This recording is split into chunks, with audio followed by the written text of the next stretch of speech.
तो मेरे भाई मैंने recently attack on Titan anime finally देख के कंप्लीट कर दिया है। बहुत लंबे समय के बाद मैंने अटैक ऑन टाइटन को कंप्लीट किया है। ऐसा नहीं है कि मैंने अटैक ऑन टाइटन पहले देखा नहीं था, पर मैंने कभी भी अटैक ऑन टाइटन एनीमे को कभी भी कंप्लीट नहीं किया था। मैंने पहले के 2 सीजन ही देखे थे। थर्ड सीजन का पार्ट 1 मुझे लगता है कि मैंने देखा था, पर मैंने कभी भी अटैक ऑन टाइटन एनीमे को देख के कंप्लीट नहीं किया था। अब मैं कोई भी पराया नहीं हूँ अटैक ऑन टाइटन ये पूरे सीरीज को लेके। जब अटैक ऑन टाइटन का पहला सीजन आया था तभी से मेरे को पता था कि अटैक ऑन टाइटन क्या है, और ये एनिमे मतलब कंप्लीटली एक्सप्लोड हो गया था पॉपुलैरिटी में। मैंने इसके मांगा को रीड करके बहुत पहले से ही खत्म कर दिया था, और जब ये काउंटडाउन चल रहा था, जब इसे एनिमे ने बोला था कि हम लोग इतने चैप्टर्स में ये पूरे सीरीज को कंक्लूड करेंगे, तब मैं रीड कर रहा था। मैं ऑन एंड ऑफ रीड करे जा रहा था अटैक ऑन टाइटन को, क्योंकि अगर मुझे सही से याद है तो अटैक ऑन टाइटन आया था जब नरूटो का मांगा, नरूटो शिपुडन जब कंक्लूड होने जा रहा था 2014 में, वहां कहीं पर तो आया था यार अटैक ऑन टाइटन का मांगा। और ऑब्वियसली उसका एनिमे अडेप्टेशन आने के बाद सब सारे लोगों को पता चल गया था कि अटैक ऑन टाइटन क्या है। मैंने मतलब एनिमे को नहीं देखा था, या मैंने डिले किया इतने लंबे समय तक, क्योंकि मैंने जब मांगा का एंडिंग देखा मैं इतना गुस्सा हो गया था कि मतलब मेरे को कुछ भी लेना देना नहीं था इस पूरे सीरीज से। अब क्या इतने समय बाद अटैक ऑन टाइटन एनिमे को फाइनली देख के कंप्लीट करने के बाद क्या मेरा ओपिनियन अटैक ऑन टाइटन के ऊपर चेंज हुआ है? घंटा कुछ भी चेंज नहीं हुआ है। अभी तक मैं काफ़ी फ्रस्ट्रेटेड महसूस करता हूँ जब मैं ये पूरा सीरीज देख रहा था। मैं सच में बता रहा हूँ, फाइनल के एपिसोड्स या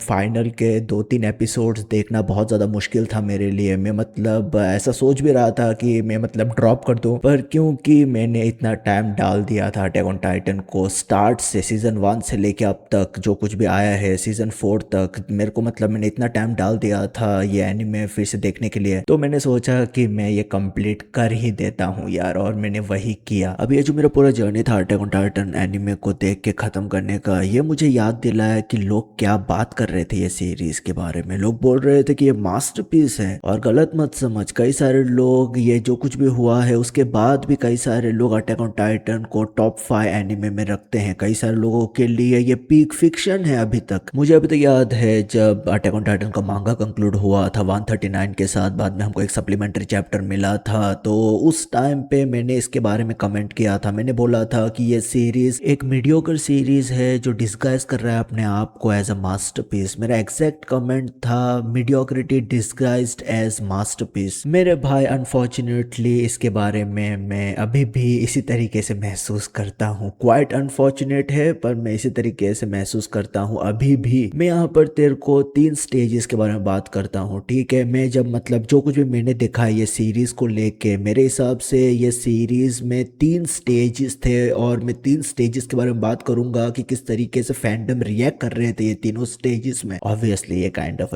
वॉल्ड्रोस, मारिया और सीना का भी काइंड ऑफ एंगल आ जाता है, पर वो एक मेटाफर है, ठीक है? Attack on Titan as a series जब अपने एनिमे अडेप्टेशन के जरिए से पॉपुलर हुआ सीजन 1 और सीजन 2 में, तब एक मोमेंट था जहां पर हम देखते हैं कि एक टाइटन एरिन को कंज्यूम कर लेता है। बाद में हमको हमारा भाई एरिन येगर अटैक टाइटन में ट्रांसफॉर्म होके कई सारे टाइटन्स को ठोक डालता है। ये 2 सीजन्स में हम लोग फोकस कर रहे थे कि कोलोसल टाइटन, आर्मर्ड टाइटन और फीमेल टाइटन्स कौन है, उनके आइडेंटिटी के बारे में हम लोग जानने की कोशिश कर रहे थे। इवेंचुअली हमको पता चलता है कि राइनर, एनी और बार्टोल्ड ये बेसिकली तीनों रिस्पॉन्सिबल थे सब सारी चीजों में। तो ये पूरे पहले स्टेज में कई सारे लोगों ने, बिलीव इट और नॉट, कई सारे लोगों ने अटैक ऑन टाइटन को ड्रॉप कर दिया था एक टाइम पे, क्योंकि जो इनिशियल प्रेमिस था अटैक ऑन टाइटन का वो ये था कि जो पूरा ह्यूमैनिटी है उन लोगों ने अपने आप को वॉल्स के पीछे सीमित कर लिया था, 3 वॉल्स के पीछे सीमित कर लिया था, क्योंकि बाहर की दुनिया में मॉन्स्टर्स थे, टाइटन्स थे जो बेसिकली टेरराइज कर रहे थे पूरे लैंड्स को। तो इस वजह से ये पूरी सीरीज का नाम भी कॉम्प्लीमेंट कर रहा था पूरे सिचुएशन को, अटैक ऑन टाइटन्स, मतलब ह्यूमैनिटी अटैक कर रहे हैं टाइटन्स के ऊपर अपने सर्वाइवल के लिए। पर जब हमको पता चलता है कि एरिन ट्रांसफॉर्म हो सकता है टाइटन्स में, और कई सारे दूसरे लोग ह्यूमंस है जो बेसिकली ट्रांसफॉर्म हो रहे हैं टाइटन में, बाद में हमको पता चलता है कि जो वॉल्स है वो बेसिकली बांधे गए हैं टाइटन्स के इर्द गिर्द, तब इस टाइम पे कई सारे लोगों का जो रिएक्शन था, जो ओपिनियन था, वो ये है कि अटैक ऑन टाइटन नहीं है, ये ह्यूमंस वर्सेस ह्यूमंस है, humans attacking another humans kind of a situation create हो गया था। तो कई सारे लोगों ने ये टाइम पे अटैक ऑन टाइटन को ड्रॉप कर दिया था। एक्चुअल में ये सीरीज का जो स्टेज 2 है मेरे हिसाब से वो हमको 3rd सीजन में दिखाई देता है जहां पर ह्यूमैनिटी कोशिश कर रहे हैं टाइटन्स के बारे में और जानने के लिए, उनके ओरिजिन के बारे में जानने के लिए कोशिश कर रहे हैं क्वाइट डेस्परेटली। अब ये सीजन कई सारे लोगों के लिए उनका फेवरेट सीजन है अटैक ऑन टाइटन में, क्योंकि हमको यहाँ पर कैनी द रीपर दिखाई दे रहा था। बहुत ही क्रेजी एक्शन पैक्ड यहाँ पर ये पूरा सीजन था। पर ये सीजन में हमको बहुत ज्यादा हैवी पॉलिटिकल डिस्कोर्स या नैरेटिव्स दिखाई दे रहा था। हम देखते हैं कि commander in chief Zackly, Erwin और पिक्सस, ये तीनों लोग मिलके कू स्टेज करते हैं पैराडाइज आइलैंड में। हम देखते हैं कि जो प्रीवियस के रूलर थे उन लोगों को ये सब सारे लोग, एरविन, पिक्सस और जैकरी, ये तीनों लोग मिलके हटा देते हैं वो प्रीवियस रूलर्स को, क्योंकि प्रीवियस रूलर बेसिकली फसाड थे। उन लोग काइंड ऑफ कंट्रोल कर रहे थे कई सारी चीजों को, पर उन लोग रॉयल ब्लड के नहीं थे। Race family basically royal blood के थे। तो यहाँ पर हम देखते हैं कि किस तरीके से ओल्ड पावर को रिप्लेस करके न्यू पावर को इस्टेब्लिश किया गया था। यहाँ पर बोला जा रहा था किस तरीके से पैराडाइज आइलैंड पे उन लोग मिलिट्री रूल लेके नहीं आने वाले थे, क्योंकि ऑब्वियसली वो अलग तरीके का केओस लेके आता पूरे पैराडाइज आइलैंड पे। पर उन लोग एक इंडिविजुअल को बैठा रहे हैं जो basically rightful owner to the throne, rightful heir to the throne है, जो है हिस्टोरिया। अब कई सारे लोगों को ये सीजन 3 में जो नैरेटिव्स चल रहे थे वो बहुत ज्यादा फैसिनेटिंग लग रहा हो, उनको बहुत ज्यादा एंजॉयबल लग रहा हो, हाइप मोमेंट्स लग रहा हो। तो यहाँ पर प्रॉब्लम क्या था, क्यों कई सारे लोग इसको नेगेटिव तरीके से देख रहे थे, या क्यों कई सारे लोग काइंड ऑफ डिसइंटरेस्टेड थे इन सब सारी चीजों में? उसका रीजन सिंपल है कि ये पूरा सीजन बहुत ज्यादा पॉलिटिकली मोटिवेटेड था, और ये पूरे सीजन में ही हम देख रहे थे कि अटैक ऑन टाइटन कई सारे रीजन्स में बैन होने लगा था, क्योंकि हमको पता है कि जो कू है वो बहुत ज्यादा एक कॉमन रियल वर्ल्ड फिनोमिना है। कई सारे रीजन में कू होते रहता है और कई सारे गवर्नमेंट्स दूसरे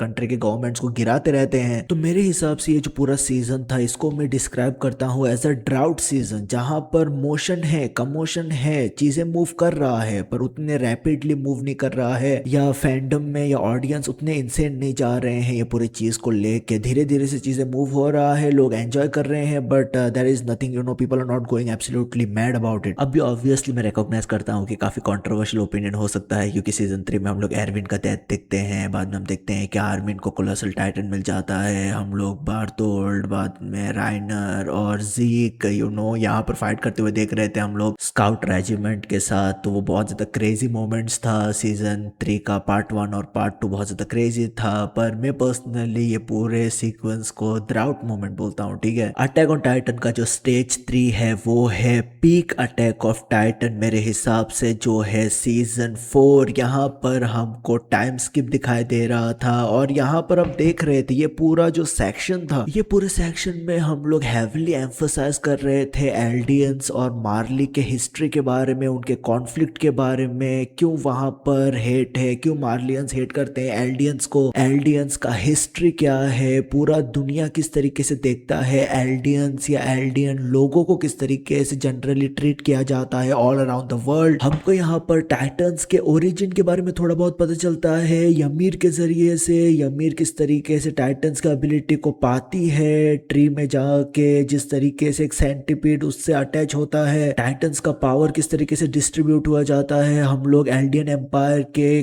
क्रूअल ऑक्यूपेशन को देखते हैं कि किस तरीके से एल्डियन एम्पायर ने टेरराइज कर दिया था पूरी दुनिया को एक टाइम पे। यहाँ पर मेरे भाई इसे हम बहुत ही heavy sensitive topic, sensitive narratives को इंक्लूड कर रहा था अपने पूरे स्टोरी लाइन में, और जिस तरीके से वो बिल्डअप कर रहा था एल्डियंस और मार्लियंस के साइकिल ऑफ हेट्रेट को, वो बहुत ज्यादा क्रेजी था। ये मोमेंट था जहां पर अटैक ऑन टाइटन को लोग मास्टरपीस बोलना चालू कर दिए थे। यही टाइम था मेरे भाई, मतलब मैं तुझे बता रहा हूँ, मैंने विटनेस किया था, यही टाइम था जहां पर लोग बोल रहे थे कि अटैक ऑन टाइटन मास्टरपीस है, क्योंकि यही टाइम था जहां पर हमको हमारे भाई एरिन येगर का कैरेक्टर प्रोग्रेशन मिला था। हम देख रहे थे कि एरिन कितने हद तक जाने के लिए तैयार था अपने पूरे गोल्स, अपने पूरे मोटिवेशंस को, मोटिव्स को फुलफिल करने के लिए। वो हम देख रहे थे एरिन के कैरेक्टर में, वो हमको एक सेंस ऑफ मैच्योरिटी दिखाई दे रहा था हमारे भाई एरिन के कैरेक्टर में। पूरे फर्स्ट 3 सीजन में एरिन का बहुत ही क्रेजी मोमेंट्स थे, पर हमको दिखाई दे रहा था कि एरिन अपने आप को बहुत ज्यादा हेल्पलेस महसूस कर रहा था। एरिन को ऐसा लग रहा था कि वो कई सारी चीजें नहीं कर पा रहा है, वो अपने आप को कोसते हुए हमको दिखाई दे रहा था, वो रोते हुए हमको दिखाई दे रहा था, क्योंकि बहुत फक्ड अप चीजें हो रहा था उसके आसपास, इस वजह से वो रो रहा था। पर सीजन 4 में टाइम स्किप के बाद जिस तरीके से एरिन येगर के कैरेक्टर को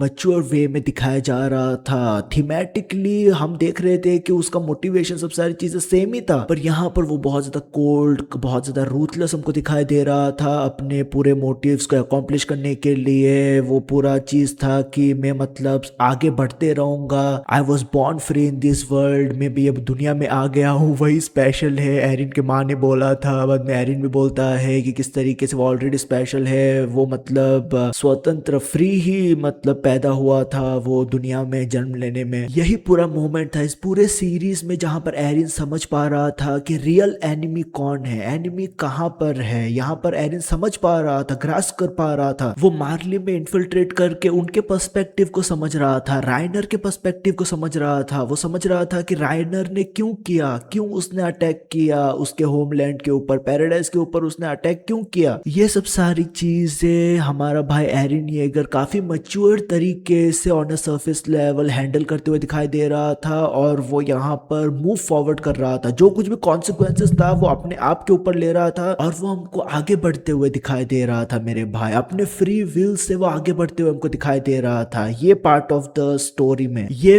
पीक था, और यही टाइम था जहां पर लोग इसको मास्टरपीस बोल रहे थे। हैवी नैरेटिव्स जो इनकॉर्पोरेट किया गया था मार्लियंस, एल्डियंस का और उनमें टाइटन्स का ओरिजिन के ऊपर थोड़ा टच अपॉन किया जा रहा था। मेन कैरेक्टर को हैवीली पुश फॉरवर्ड किया जा रहा था मैच्योर तरीके से। ये सब सारा कॉम्बिनेशन था जो लोगों को बिलीव करने में मजबूर कर दिया था कि ये सीरीज साधारण सीरीज नहीं है मेरे भाई, ये सीरीज एक्चुअल में मास्टरपीस है, और ये सीरीज डिजर्व करता है ये सब सारे पॉपुलैरिटी। ये सीरीज ये तीनों स्टेजेस से गुजरने के बाद क्या हुआ मेरे भाई, क्या हुआ यहाँ पर नेक्स्ट, अगली बार क्या हुआ, क्या हमको नेक्स्ट होते हुए दिखाई दिया। अगर तू मुझको पूछेगा मेरा ओपिनियन दूं, ये सीरीज अपने ही वेट पे कोलैप्स कर गया मेरे भाई, कंप्लीटली बिखर गया। इसे हमको पता नहीं था कि ये सब सारे जो हैवी नैरेटिव्स उसने इनकॉर्पोरेट किया है उसको वो कैसे रेजोल्यूशन स्टेज पे ला के वो उसको कन्विंसिंग बना पाए। ये मतलब इसे हमको समझ में नहीं आ पाया, और ये सीरीज बिखर गया, कंप्लीटली बिखर गया। मेरे को अटैक ऑन टाइटन सीजन 4 के last 3-4 episode attack on Titan का स्टोरी लग ही नहीं रहा था। ऐसा लग रहा था कि इसे हमने अटैक किया है यहाँ पर उसके ही लॉयल फैंस के ऊपर, क्योंकि all of a sudden like out of nowhere हमको यहाँ पर कॉम्प्लेक्स थीम्स, कॉम्प्लेक्स नैरेटिव्स मतलब रेलीगेटेड, मतलब एब्सोल्युटली वाटर डाउन बन के उसको नीचे ला के उन लोग एक प्यार का एंगल देने लगे। यहाँ पर लव का एस्पेक्ट बहुत ज्यादा भारी होने लगा था नैरेटिवली डिफरेंट डिफरेंट कैरेक्टर्स के बीच में। फॉर एग्जांपल ये पूरे सीरीज के एंडिंग स्टेजेस में बहुत ही अग्रेसिवली लव के एस्पेक्ट को पुश फॉरवर्ड किया जा रहा था, जैसे कि हमको आर्मिन का लव इंटरेस्ट दिखाई दे रहा था एनीम में, वहां पर हमको बार्थोल्ड का भी एंगल दिखाई दे रहा था काफी हद तक। बाद में मिकासा और एरिन का चूतियापा तो चल ही रहा था, वो उन लोग बिल्डअप कर ही रहे थे बहुत ही हॉर्नी तरीके से। हमको फाउंडिंग टाइटन यमीर का जो पूरा एंगल दिखाई दे रहा था कि वो किंग फ्रीड्स को अपोज नहीं कर रही थी क्योंकि वो उसके प्यार में थी। वहां पर स्टॉकहोल्म सिंड्रोम था, 2000 साल तक का स्टॉकहोल्म सिंड्रोम हमको यहाँ पर दिखाई दे रहा था। यमीर का घर जला दिया था किंग फ्रीड्स ने, उसके माँ बाप को मार दिया, उसका जीप काट दिया, अंधा कर दिया, ये सब सारी चीजें कर दिया। ये सब सारी चीजें करने के बाद भी स्टॉकहोल्म सिंड्रोम चूतियापा के वजह से यहाँ पर यमीर के पास टाइटन पावर्स आने के बाद भी वो ओवरथ्रो नहीं करती है, बदला नहीं लेती है किंग फ्रीड से, क्योंकि वो अभी भी प्यार में है स्टॉकहोल्म सिंड्रोम के वजह से। यमीर अपने टाइटन पावर्स को इस्तेमाल करती है किंग फ्रीड्स के ब्रॉडर एम्बिशंस को फुलफिल करने के लिए, और किंग फ्रीड्स उसको रिवॉर्ड में क्या देता है, उसको रिवॉर्ड में वो बेसिकली उसके साथ सेक्स करता है, उसके पेट में बच्चा डालता है, मतलब वही करता है वो eight the end of the day. यही बेसिकली था, ठीक है, रिवॉर्ड था ये यमीर का और उसका स्टॉकहोल्म सिंड्रोम यमीर का। मेरे भाई मेरे पूरे मांगा रीडिंग एक्सपीरियंस में मैंने कभी भी एक ऐसा पैनल नहीं देखा है जो मेरे को अभी भी हॉन्ट करता है, और जब कभी भी मैं पैनल को देखता हूँ मैं मतलब ऐसा लगता है कि मतलब मेरा लैपटॉप फोड़ दूं या किसी को तो तोड़ दूं, मतलब मुझे पता नहीं किसी मतलब मुझे मतलब मेरा फ्रस्ट्रेशन निकालने का मुझे मतलब बहुत ज्यादा याद आ जाता है, या मतलब मैं महसूस करता हूँ कि किसी न किसी तरीके से फ्रस्ट्रेशन निकाल दूं। वो पैनल है ऑब्वियसली जब हमारा भाई एरिन येगर नीचे गिर के वो हमको रोते हुए गिड़गिड़ाते हुए आर्मिन से बोलते हुए दिखाई देता है कि वो मिकासा से प्यार करता है, वो नहीं चाहता है कि मिकासा किसी दूसरे के साथ हैप्पीली जिए एटलीस्ट 10 साल तक। वो हमको यहाँ पर बहुत पैथेटिकली रोते हुए दिखाई दे रहा था। अब कई सारे लोगों को लगता है कि मेरे को या मेरे जैसे लोगों को प्रॉब्लम है एरिन को रोता हुआ देख के। मतलब क्या तुम लोग बोल रहे हो? मतलब मेरे को प्रॉब्लम नहीं है, एरिन अडल्ट बुढ़ा एरिन भी रोए, मुझे फर्क नहीं पड़ता है। मुझे प्रॉब्लम है कि ये मतलब कहाँ से आ रहा है। लाइक ये मतलब ये जो मेरे को दिखाई दे रहा है मेरे आंखों के सामने, जब मैं देख रहा हूँ मेरे भाई एरिन को नीचे गिर के गिड़गिड़ाते हुए बोलते हुए कि मैं मिकासा से प्यार करता हूँ, ये सब सारी चीजें और पैथेटिक बातें वो बोल रहा है, ये सब सारी चीजें आ कहाँ से रहा है मेरे भाई, वो मुझे समझ में नहीं आ रहा था। मुझे अभी भी मतलब पूरा सीजन देखने के बाद, सीजन 1 से लेके सीजन 4 तक देखने के बाद अभी तक समझ में नहीं आ रहा है कि what led up to that entire scene. Buildup कहाँ था, कहाँ से यहाँ पर ये सब सारी चीजें मैं देख रहा हूँ। जो मैंने सीरीज देखा है वहां पर जो एरिन और मिकासा के बीच में डायनेमिक था, मेरे को हमेशा से लगा था कि प्यार एक तरफा था। मिकासा हमेशा से एरिन एरिन किए जा रही थी। पूरे सीरीज में मिकासा का जो कैरेक्टर है वो सिर्फ एरिन ही है। पूरे सीरीज में एक भी ऐसा मोमेंट नहीं है मिकासा का जो एरिन के लिए नहीं है। ठीक है, पूरा सीरीज में मिकासा एरिन एरिन करे जा रही थी और उसके कैरेक्टर में एरिन के अलावा और कुछ मुझको दिखाई नहीं देता है। एक तरफा ये प्यार था और एरिन के पर्सपेक्टिव से मैं हमेशा से देख रहा था कि एरिन एक तरीके से मिकासा को अपनी बहन की तरह देखता है, या बहन की तरह ना देखे तो एटलीस्ट फैमिली की तरह देखता है वो। ये सीरीज में मतलब पूरे रोमांस को लेके जब हम बात करते हैं मिकासा और एरिन को लेके, मुझे एक ही मोमेंट याद आता है जहां पर एरिन ने पूछा था मिकासा को कि मतलब हम आपके हैं कौन। ये एक मोमेंट था पूरे मिकासा और एरिन को लेके, पर वो मतलब ज्यादा कुछ वहां पर मतलब सिग्निफिकेंटली कुछ वहां पर नैरेटिवली उसको रोमांस को पुश नहीं किया जा रहा था। तो मुझे सेंस ही नहीं किया कि ये कहां से आ गया। और उसके ऊपर से अंत में ऐसा हो गया कि ये जो पूरा स्टोरी था वो बेसिकली ये था कि मिकासा बेसिकली मेन स्टेज थी, मिकासा ने यमीर का कर्ज तोड़ दिया, एरिन को बेसिकली मार के उसने लेट गो होने दिया, ये सब सारी चीजें किया। मिकासा मेन कैरेक्टर है पूरे अटैक ऑन टाइटन का, और आर्मी ने एक तरीके से एरिन के जरिए से मिकासा का जो स्टोरी है उसको नरेट कर रहा था। ऐसे ऐसे बकचोदी मैंने देखा है ना, मतलब मुझे समझ में नहीं आ रहा था कि ये सच में इसेयामा मतलब ये कर रहा है, या ये ऐसे केस हुआ जहां पर इसेयामा कुछ अलग करना चाहता था और एडिटर्स ने इसेयामा को बोला कि तेरे को ये नहीं करना चाहिए, तेरे को ये एंडिंग नहीं देना चाहिए, तेरे को ये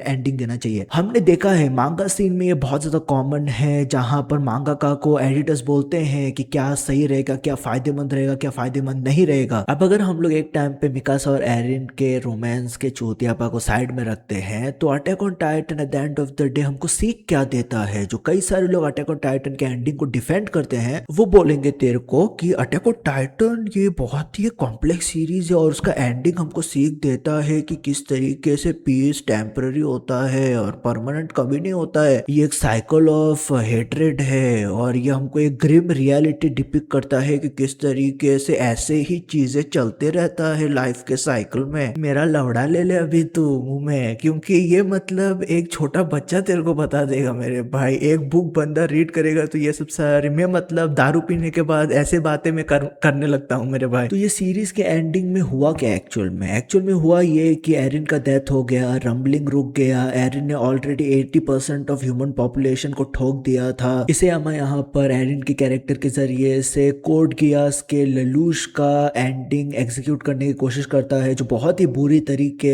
से हमको बिखरते हुए दिखाई देता है। यहाँ पर जो पूरा थॉट था कि क्योंकि एल्डियंस और मार्लियंस ने मिल के एक अलियंस बना के एल्डियंस ने अल्टीमेटली हमारे भाई एरिन येगर को रोका, रंबलिंग को रोका, तो एक तरीके से सब सारी दुनिया एल्डियंस को एक ब्राइट लाइट में देखेगी, उनको एक डिफरेंट तरीके से देखेगी, उनका पर्सपेक्टिव शिफ्ट होगा एल्डियंस को लेके। ये पूरा यहाँ पर अटेम्प्ट किया जा रहा था नैरेटिवली, पर वो कोलैप्स होता है क्योंकि हम देखते हैं कि हाँ ये पूरे रंबलिंग की वजह से ब्रीफ मोमेंट ऑफ पीस हम देखते हैं पूरे दुनिया में आता है, पैराडाइस में पीस आता है। येगरिस जो बेसिकली थे वो बेसिकली पैराडाइस पे उनका अपराइजिंग हमको दिखाई देता है। पर अल्टीमेटली होता क्या है फ्यूचर में आगे चलते हुए, होता यही है कि जो पूरा पैराडाइस है वो पूरे आइलैंड को ही एक तरीके से कारपेट बॉम्ब कर दिया जाता है। जो 20% ऑफ द पॉपुलेशन सर्वाइव किया था, जो पैराडाइस के बाहर जो कोई भी कंट्रीज थे जो सर्वाइव किए थे, जो ह्यूमन पॉपुलेशन सर्वाइव किए थे, है उन लोग एक बहुत ही खतरनाक अटैक माउंट करते हैं पैराडाइस आइलैंड के ऊपर और उन लोग पैराडाइस आइलैंड को एब्सोल्युटली फ्लैट कर देते हैं मेरे भाई। तो अल्टीमेटली ये स्टोरी में क्या हुआ, मतलब अल्टीमेटली यही हुआ कि पैराडाइस डिस्ट्रॉय हो गया। तो ये पूरे स्टोरी का मतलब क्या है, लाइक सिग्निफिकेंस क्या है, क्या ये मायने रखेगा लोगों के जिंदगी में? यही मायने रखेगा कि एरिन स्लेव है अपने फ्रीडम का, मिकासा मेन प्रोटैगनिस्ट थे जिसने कर्स को ब्रेक किया और आर्मिन बेसिकली कॉलोसल टॉक नो जुत्सु यूज करता है, ठीक है, वो मतलब कॉलोसल बकचोद है। यही ultimately series just basically gets water down to such naive and such pseudo intellectual kind of narratives man. Ultimately मैं नहीं बोल रहा हूँ कि मैं बहुत बड़ा ज्ञानी हूँ, मैं भी बहुत बड़ा बकचोद हूँ, मेरा भी मतलब डेवलप ब्रेन इतना बहुत ही इंटेलेक्चुअल लेवल पे नहीं हुआ है, कई सारे लोगों के लेवल पे मैं नहीं हूँ जो बेसिकली बोलते हैं कि अटैक ऑन टाइटन का एंडिंग मतलब बेस्ट एंडिंग था, या उन लोग डिफेंड करते हैं पूरा अटैक ऑन टाइटन के एंडिंग को। उतना तक तो मैं प्रोग्रेस नहीं हुआ हूँ मेरे भाई। मुझे लगता है कि मैं 20 टाइटन हूँ, ठीक है, मेरा मतलब दिमाग भी एप की तरह ही डेवलप हुआ है और उधर ही अटक गया है। ये पूरे एंडिंग को देखने के बाद तो मतलब कई सदियों तक मतलब रिकवर करने में मुश्किल है। मैं ये वीडियो के अंत में यही बोलना चाहता हूँ कि मेरे लिए पर्सनली अटैक ऑन टाइटन का रिप्ले वैल्यू नहीं है। मेरे लिए पर्सनली मैं फिर से अटैक ऑन टाइटन को कभी भी नहीं देख सकता हूँ, ठीक है। मैंने ये मतलब किया, मैंने अटैक ऑन टाइटन एनिमे को कंप्लीट किया क्योंकि मैंने मांगा को कंप्लीट किया था और मैं चाहता था कि मैं एनिमे को भी कंप्लीट करूं देख के कि क्या चल रहा है, वो सब सारी चीजें। पर ज्यादा फर्क नहीं पड़ता है यार मेरे लिए। मैं कभी भी मेरे पूरे जिंदगी में फिर से अटैक ऑन टाइटन को नहीं देखूंगा। डेफिनेटली इसके ऊपर मैं वीडियोस लेके आऊंगा, एरिन येगर के ऊपर वीडियो लेके आऊंगा, एक मिकासा के ऊपर वीडियो लेके आऊंगा, पर इसके बाद मैं अटैक ऑन टाइटन को कभी भी फिर से नहीं देखूंगा मेरे पूरे जिंदगी में। मैं बहुत सारे एनिमे को फिर से देखता हूँ, मैं काउबॉय बीबॉप को देखता हूँ, मैं वेलकम टू एनएचके को देखता हूँ बार बार, हंटर एक्स हंटर को देखता हूँ, फुल मेटल अल्केमिस्ट को देखता हूँ, ब्लीच सीरीज को देखता हूँ बार बार, पर अटैक ऑन टाइटन उनमें से नहीं है जिसको मैं रिविजिट करना चाहूंगा यार। और ultimately everything just boils down to this simple fact that Attack on Titan was just mediocre man at the end of the day. It was something that it did not stand up to what it was meant to be and it just collapsed and that's just the fact of the matter। Alright, ये सब सारी चीज़ मैं बात करना चाहता तो हमेशा याद रख भाई, वी आर पे ख्याल रख अपना, पीस मेरा भाई।